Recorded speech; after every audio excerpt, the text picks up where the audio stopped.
Steven. Well, Steven, I think you were on. I apologize about that. Having a little bit of technical difficulties tonight. Welcome back to another episode of the Industrial Strength Podcast. It's a podcast focused more on industrial fire departments and industrial hazmat responses. As always, I'm Steve, a hazmat technician with over 4 years of experience on an industrial response team. And with me, as usual, are my co-hosts, Randy and Jeffrey. And my name is Jeff, and that technical difficulty is not on me this time. Thank you very much. I am a hazmat technician with 20 years of fire department service, with 10 being in the industrial side. Randy? My name is Randy. These two guys promised me puppies and candy if I came on the show. It's kind of hard to say no to that. So here I am. Yeah. But realistically, hazmat specialist, 17 As years. always, I do have a van down by the river. Oh, do you? Perfect. Does it hold all the candy and the puppies? It does. It says free candy on the side. But it puts the lotion on the skin, though. Ah, perfect. You gotta stay moisturized, especially in this, in dry weathers. But let's get into the episode tonight, which is a bit of an oddball one. It's not like the bread and butter call we talked about in our last episode, which is actually a really good thing. I like digging into those about how we do things, what we would do, and the type of calls we get. But this episode tonight started with a phone call I got from my uncle, which was a kind of interesting one. Was that your Uncle Chris? It was my Uncle Chris. He's a good guy.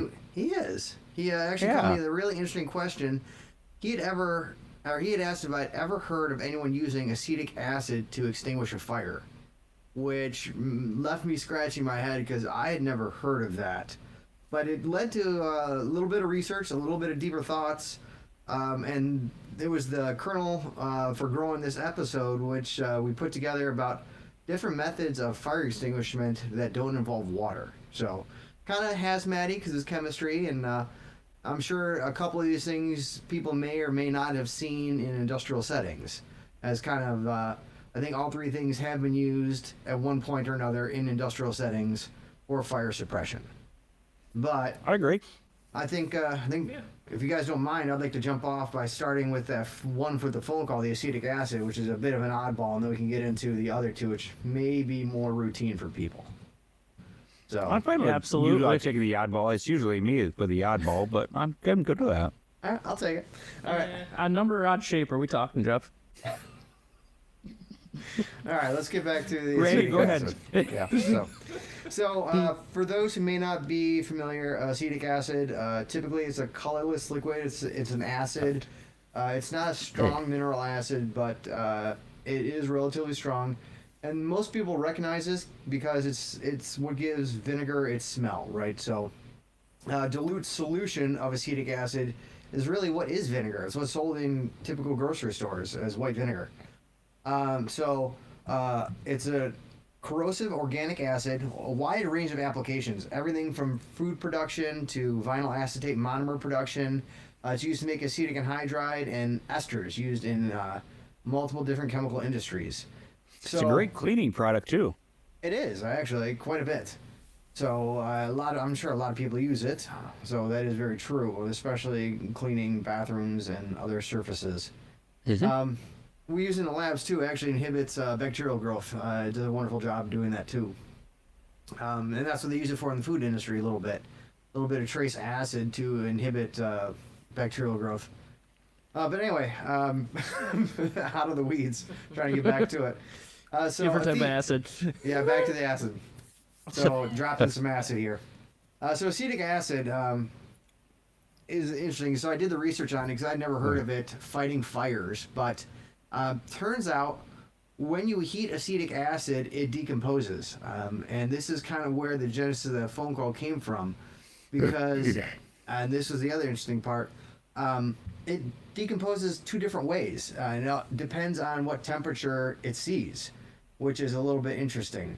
So the thermal decomposition, so when it falls apart because it's exposed to heat, it's two competing reactions. A dehydration reaction, which for those people who aren't familiar with chemistry or chemists, and this is super boring, I am sorry about that. Dehydration typically involves getting rid of water. So water pops out of a molecule. Steven knows that every rearranges loose water. weekend. Losing water? Yep. Dehydration? Dehydration. That's a daily thing. I don't know what you're talking about. And the other reaction is something called a decarboxylation. I'm just gonna keep moving. No comments. Fair enough. But which reaction is the winner? Like the primary reaction, dehydration versus decarboxylation, depends on temperature, pressure, and if there's any contaminants also involved in the acid. One important thing to note is, once again, I said the dehydration will give off water. The other one, the decarboxylation, makes methane and carbon dioxide. Jeff knows something about that. Making I was methane just and gonna carbon say, dioxide? Steven knows a lot about that That's too. right. Sounds like everyone around our facility. I'm just saying. You're either doing one or you're doing the other. So, Or both. or both. Sometimes, yeah, so you can get both going. A twofer. So at standard temperature and pressure, the decarboxylation composition will form that CO2 as the dominant reaction. So the first one that you're going to see is when the acetic acid falls apart at lower temperatures, it's going to make massive amounts of CO2, which is kind of where you get that fire suppression in, right? Because if you think about it, CO2 is one method of fire extinguishing you find in a typical fire extinguisher, right? CO2 extinguishers. Yep. So, right, and we typically use those around the plant. You use them, if I'm not mistaken, for putting out electrical fires. We also have used it for arc flash fires, if I'm not mistaken, because we don't like to hit. So electrical fires, but yeah. Yeah, because we don't want to hit molten metal with something that will make it pop and explode. So, so once again, I've found out that CO2 will form at the lower temperature, but the higher temperature, it goes to the other reaction. It goes to the decarboxylation, which it can be a little problematic because it forms a unstable, very flammable chemical with it. So just one of those things where lower temperatures, you get fire suppression, higher temperatures, it actually starts feeding the fire. So maybe if you catch fire with acetic acid at the very beginning stages and incipient stages of a fire, you can put it out. But Yeah, beyond that, you 620 might be- degrees Fahrenheit, though, that would be an incipient stage of that fire, right? That would be the very beginning stages. Yeah, so you got a little bit of a range there, but I don't know how you'd even apply that thing, man. Which, it's. I mean, I've seen the acetic acid in a fire. I don't know that I've seen it put on a fire. No, I haven't either, which is why it's just. But it reminded me of a much older thing, which I've heard about from people I've worked with, like a very, very old method of firefighting, which I don't know if you guys have heard about this. It was called carbon tetrachloride. You guys ever heard about that? It's I've Chloride? heard of it, but I've never like really seen it chloride, in but action. Not chloride. So carbon tetrachloride was another chemical that was used for fighting fires, because it was, first of all, it was a man-made chemical. It used to be widely used for fighting fires, but now it is fallen hugely out of favor because it's super toxic. But once again, just like asbestos, just like asbestos at the time, they didn't know any better, and it was wonderful, and it got used everywhere. And then they learned more. It and is they the don't use it bestest. anymore. Just like asbestos. It was. Yes. So, but carbon tet was awesome because it was a colorless liquid, kind of like the acetic acid. Kind of had a sweet smell to it. It was not flammable, so you couldn't set the stuff on fire, and it was denser than water. So you applied this to something burning, it would go down on top of the fire and literally make kind of like a blanket and put it out, and you couldn't set it on fire. Yeah, so it would smother Yeah, smother it. Yeah. So, pretty cool thing, but how they actually applied this, which is kind of like my segue from acetic acid to this, was they used to use these things called carbon tet hand grenades, and I think we got a picture of it. So we got this image, and inside this glass globe is carbon tetrachloride, and they colored it on purpose because once again, like I said, it's a clear liquid to begin with, but every carbon tet hand grenade I've ever seen is colored red. It must just be because they associate it with fire suppression. But these things would get hung in areas of high flammability, and what would happen is when flames kind of started impinging on it, it would heat up the liquid on the inside, raise the vapor pressure, burst the glass, and this stuff would get distributed all over. So kind of a cool old school natural fire extinguisher. But once again, that was when they didn't know better and they used it all over. But it was just a segue I had where it kind of reminded me, like maybe this is like a way you could use acetic acid, like in an incipient stage of a fire, right? Put it somewhere where you might have a fire hazard, the fire's going to heat it up, blow the glass, put the acetic acid kind of all over, and then the heat will do its thing, breaking it down and produce the CO2 vapors. No. And so, That seems like a pretty good way to extinguish a fire, so why don't they use it anymore? oh, well, thank goodness you asked. So, carbon-Tat, once again, highly toxic, man. So, this stuff, once they did more testing and looked into it, it can cause severe liver damage, kidney damage, and neurological problems. Steven has that every weekend as well. Liver damage. Yeah. It's true. It's true. What have you been drinking, I'm man? pretty sure Jeffrey suffers from the neurological damage, but I think we all You have to share. have something up there to begin with. I don't have that there, so. To work where we work, you have to have severe neurological damage. It's part of the criteria for getting hired. that's true. Perfect. We're all in. Yep. That's why we're all golden. But one of the other problems with carbon-Tat was if the fire was really a rager and it was going, you could actually decompose carbon tetrachloride, and you could form phosgene, which we've talked about in gosh. previous episodes. Yeah. So if this thing was like a really raging hot fire, you can make phosgene gas, which, once again, I think we said in a previous episode, it's a chemical warfare agent. So, Yeah. No bueno. yeah, no bueno, not the ideal See. fire extinguishing medium. So, and then in addition to that, carbon-Tat, they found it kind of did some ozone depletion. And so because of those things, they kind of just outlawed its use altogether. But didn't Uh, everything in the 90s cause ozone depletion? Yeah, pretty much like anything coming out of That a spray Aquanet. can and fridges and That's like- refrigerant and yeah. Pretty sure if you looked at the I used to ozone... use You Aquanet all stopped the using time, that, too. didn't you, Jeff? Yeah, I used to use the Aquanet Let's all say- the time.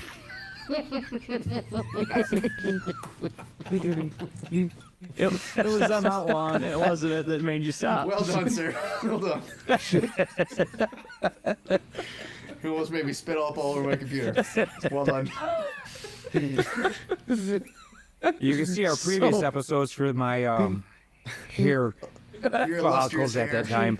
That's right. Yes. Yes, I believe you had some Aquanet in there at that point.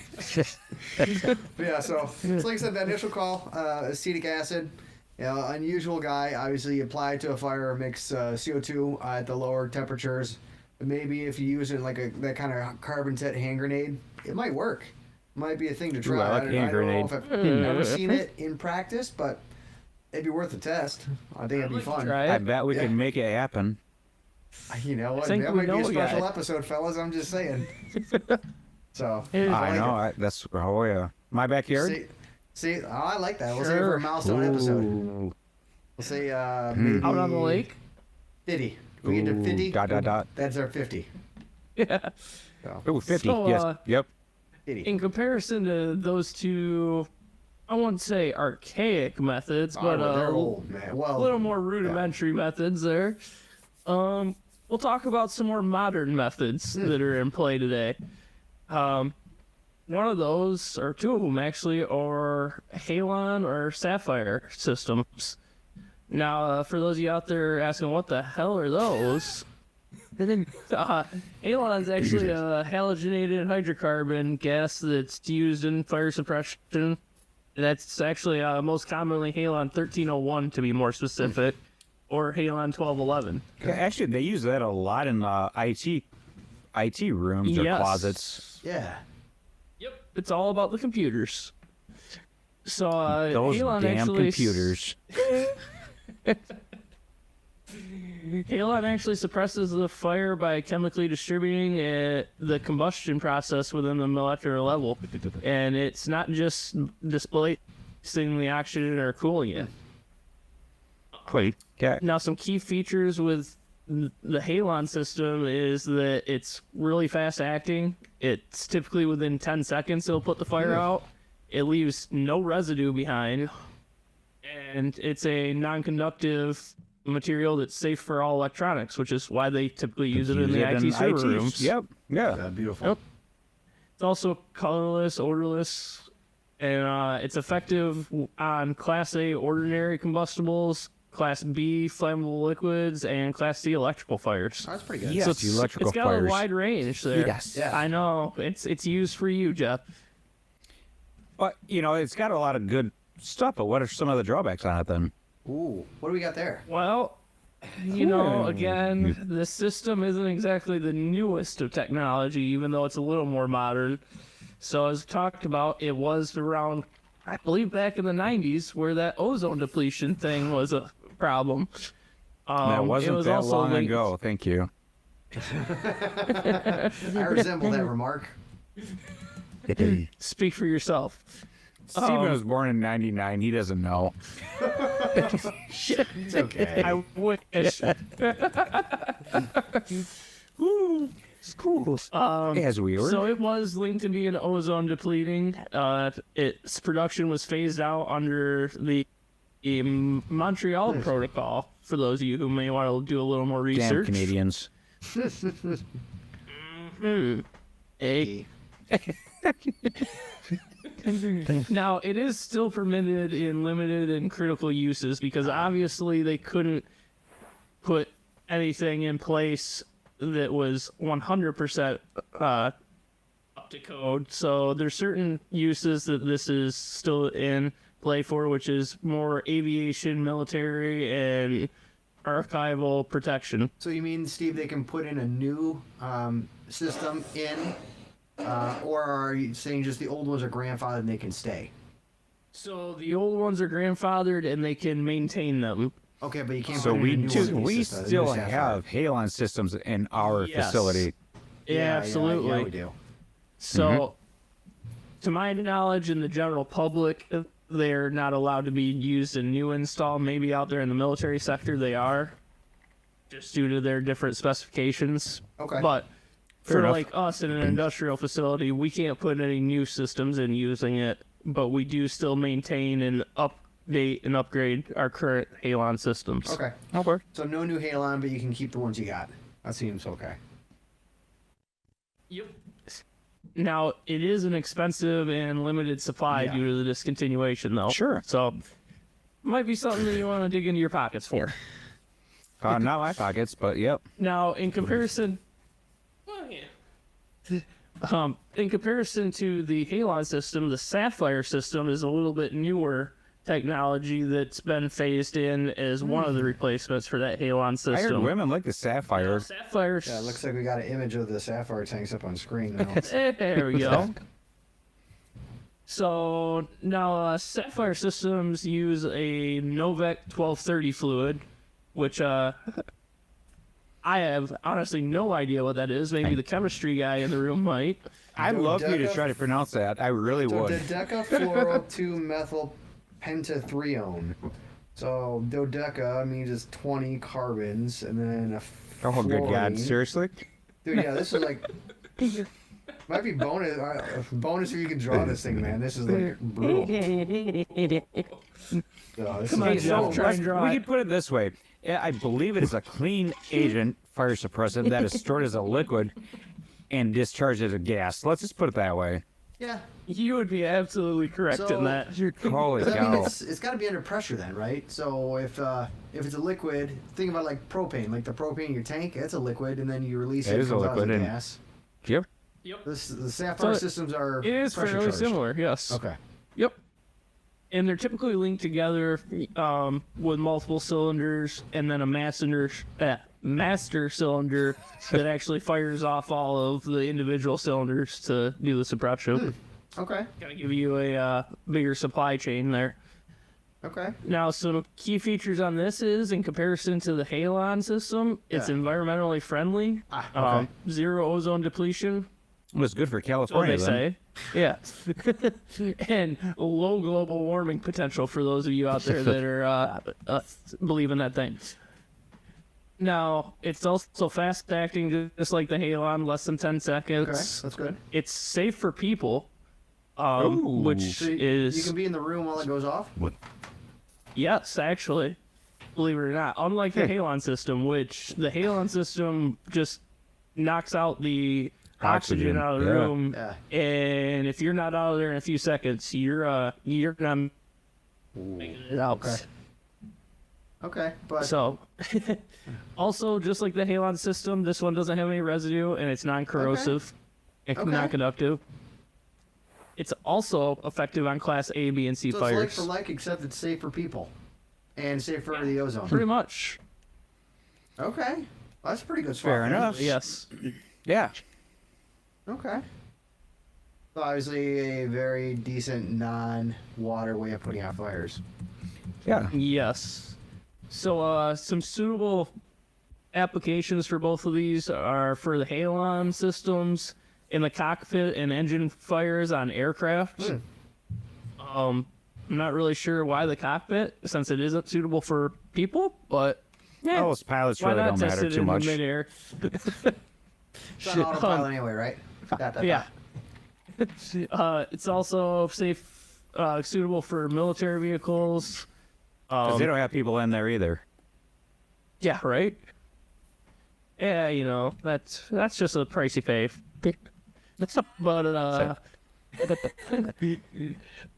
But or so some people think. Now, for the Sapphire system, kind of like with the Halon system, it's good for data servers and telecom rooms, hospitals and clean rooms even within those hospitals. Okay. And then any general public place like museums, libraries, industrial control rooms such as we have on site, Yeah. and anywhere people are present and sensitive to electronics. I could see, especially the clean room thing, since this doesn't really leave any agent behind. Any residue? Yeah. Yeah, that's huge for them. I know, like when you have a protected, like clean room or a graded space, clean as everything, man. You leave a residue, like you fired up a powder yeah. extinguisher. Oh my god. So Now is that's this- one. Yeah, does this have places that it's not suitable for? Oh, absolutely. So, kind of like we talked with the Sapphire being suitable for clean rooms because it doesn't leave anything behind. The Halon system is absolutely a terrible idea for poorly sealed rooms because it has an ineffective discharge concentration. Okay. So you don't know where it's going exactly in those scenarios. Great. And same thing with areas of high ventilation or air change over rate per hour. Okay. Makes sense. Yeah. Okay. Yeah, because you can't really build up anything. You can't smother a fire if it keeps getting swept away. Yep. Right? Okay. Now with the Sapphire system, it is not good for metal fires, also known for Class D, and cooking oils, which is a Class K fire. Okay. Huh. It's All right. not good in an open outdoor environment just because the agent will disperse everywhere and not be effective. And same with large warehouse spaces with a high airflow rate. It's tough to keep it contained.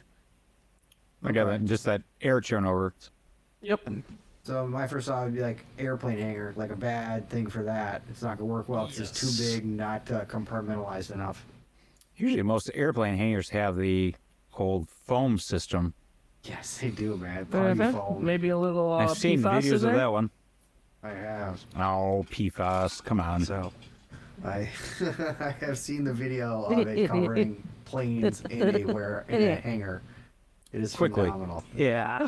So, but all right. So- So, go ahead. Yeah, Steve. we have another one that used to be used. It's the Allied Fireballs. Well, I think that's And still it's- used. I just don't think it's used here in the It U.S. still is, but, you know, that's not your typical, yeah, there you go, fireball Is that the shot. fireball you're Pesky talking about, Jeff? regulations. You know, that is some really good stuff, but that is not it. That's one of your favorites, isn't Yeah, Yeah, it? that that's one actually then. one of them. Yeah, there you go, yeah. So, actually, the Allied Fireballs are self-activating fire suppressant tools designed to extinguish fires instantly upon impact. Okay. They're actually throwable devices. I know there's some videos out there of. I think Europe uses them quite a bit. Yeah. This is where I've seen a lot of the videos. Yeah. Because it looks like it's But almost like a it's, basketball size or environmentally- maybe bowling ball. Bowling ball or dodgeball. Yeah. Everyone knows dodgeball. Duck dive. Dip. If you can dodge, dodge or dip, rich. dive, yeah. That's Dodge a right. wrench, you can dodge a dodge bomb. Dodge a fireball. No, they're environmentally friendly. This is powder. Oh, okay. When it gets thrown into a fire, the ball ignites and automatically releases that fire suppressing agent. Oh, okay. That chemical smothers that flames by cutting off the oxygen and essentially halting that combustion. Okay. So it blows up like the carbon tech grenades we talked about earlier, but it's a powder. Essentially, yeah. Oh, okay. All right. You're thinking, I know, Steve and Randy, you got the wheels turned. Why choose these fireballs? Well, first of all, it's a Why not? great It sounds shot. awesome. I'm trying to ask why not? Why are these not a thing in the U.S.? Like, But they sounds do like something activate for quarterly instantly. training, friends. Ooh. The wheels are turning. Wheels Better, are turning. Well, once again, like maybe we'll lump it into that 50th episode spectacular we'll do. We're gonna use acetic acid. Maybe we'll get some of these fireballs and some of the other kind of fireball, and we'll make it happen. All right. Out on the lake again? Yeah. Where else? Fair enough. I bet you I can make something happen. I like it. Have some fireball shots and all hell's gonna break loose. Firewalls. Yeah. Okay. I like it. That's But Now, I think we jumped on now yourself. can we man. throw some literal fireballs to use the fireballs on? Ooh. Yeah. Ooh. So- I bet we can make that happen too. So back to, I think you were trying to tell us about why people would use these things, man. Yeah. Thanks for all right. reeling us back Sorry. in. They really activate instantly upon contact with a fire, and they do suppress the flames within seconds. Okay. There's no special training needed, except you might need a good arm. Hand-eye coordination. Got it. That's right. Yeah. Oh golly. Yeah. I would like to see how. Yeah, well I know this I missed works. something because my internet's so freaking glitching, but I would like to see how this works in a room and contents fire. I mean, don't get me wrong. In an industrial space like where we're at, the only thing that's going to burn is the contents of the room Ooh. because it's a non-flammable environment. So I got to wonder if you have stuff in a room on fire, you rolled this thing in, would it be enough to like poof it out of existence? So. Now you got my wheels turning of maybe doing a quadrant test between these 4 different type of fire suppressors we're talking about here. I kind of like it. Also, Jeff got so excited the RIT team had to come get him. Again. Again. But, no, it's very interesting, right? So it reminds you a lot of like a powder extinguisher, but you don't have to get that close because you could roll this thing theoretically quite a ways. Hey! There he is. Welcome back. So, but I kind of like the idea of a powder version of this stuff. So, hi especially guys, I'm back. Welcome back. We were just talking about how I kind of like the idea. It's like a powder fire extinguisher, but you could literally roll this ball quite a way, so you can stay safely within, like a warm zone, or if you're a really good bowler, maybe in a cold zone. Roll this thing into where it needs to go, let it do its magic. No. I think with that has to being be said, Hazmat Olympics. Does it just break from the heat, or do you have to get some force behind it to break it open? I think there's like a fuse on it, so I think when flame starts impinging on it, it catches fuses and it blows up. I think. So like there's like a little dead charge on the inside that pops the powder out forcefully.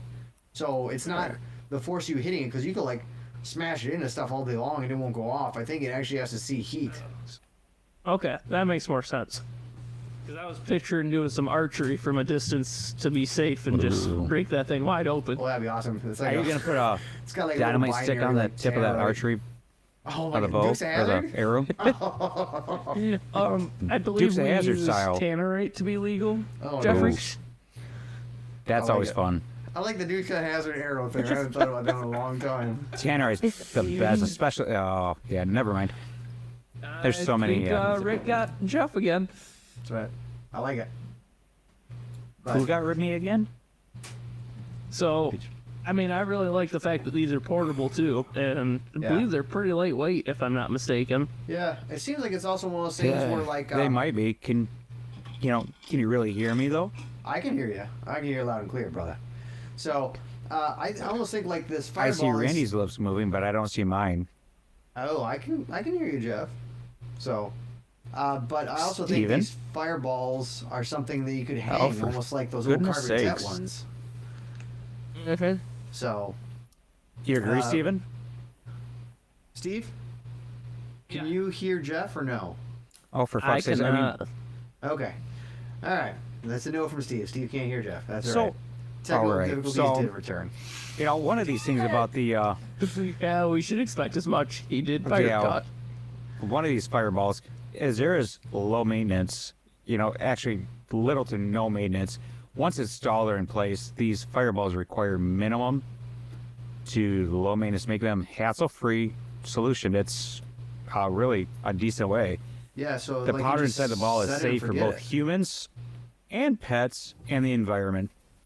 So, all you people that love the environment, Yeah. ensuring a peace of mind during the use. I like it. So it's environmentally friendly, They're also relatively portable. shelf stable. They're You set it and lightweight forget it, and it does its and thing. compact. They're easy to transport, making them ideal for a variety of situations. Nice. So, you ask, what are a real-world application? I'm glad both Steven and Randy asked, Well, because Yeah, I you knew guys they were are going to very ask that candy, man. question. You read our minds. Yeah. It's perfect for the actually industrial and commercial use. They're perfect for factories, warehouses, construction sites, especially anywhere where a small fire may break out due to the machinery or electrical issues. They can be mounted in high-risk areas for quick access when needed. Nice. So what do you think of that, Steven and Randy? I liked it. Once again, it reminds me of like a newer version of that carbon I'm tech glad grenade. you guys can contribute. That's awesome. I love it. It makes it so much easier. Well, thank you. Thank you. But We're all actually, team players here. yeah, we do talk a lot about factories and industrial places, but these fireballs can be used a lot, even in homes and offices, like houses and even smaller commercial places. They're great for the kitchens or even near fireplaces. Wow. Those grease fires above the stove. I bet you could use this for a chimney fire. Offices, they have benefits as well, especially in the office kitchens or areas where electric equipment are. Yeah. What do you think, guys? I think you could probably do that. right? Anything? Yeah. Lots of stuff. I'm glad that you guys can contribute. It I don't makes think it Jeff can so hear much us. easier. I can't hear Jeff. So Oh. Well then. Well then, tell you what. I'm glad that I can talk to myself. I love talking to myself. Priority 1 message. Oh, you're not I talking hope to so. yourself. I can hear you just fine. You just obviously can't hear anybody else, Jeff, which just makes it interesting. So, okay, tell you what. he never listens anyway. Right, so how about we wrap And, this episode with some you say technical something? difficulties? And, Well, yes. I'm going to say thank you to everybody for your patience on this episode, because obviously some technical difficulties did occur. So, if anyone has any thoughts about non-chemical fire extinguishment, maybe reach out to us, hazmatharder@gmail.com. And then let us Yes. know if you guys, anyone out there in our listener area, Ooh, Steven. use non-chemical extinguishers in their areas, and if they use something different than what we talked about. And if you would like to come talk with us, maybe be on the show. But reach out to us at hazmatharder@gmail.com. Absolutely, because these are only some of the common ones that are in use nowadays. There's many more out there. Yeah. So, Steve, do we have another episode on tap for next episode? Another yes. topic? Yes, we do. I believe it's a triple threat. I like it. All right. Not talking about the three of us this time. Well, then how about everyone stay tuned, and next week we'll bring you, or in the next episode we'll bring you the triple threat. we'll talk about that. So, Yes. all right, And buddy, until have the a good next night. time, everyone have a good night and hazmat harder. Hazmat harder. Maybe Jeff will join us again one time.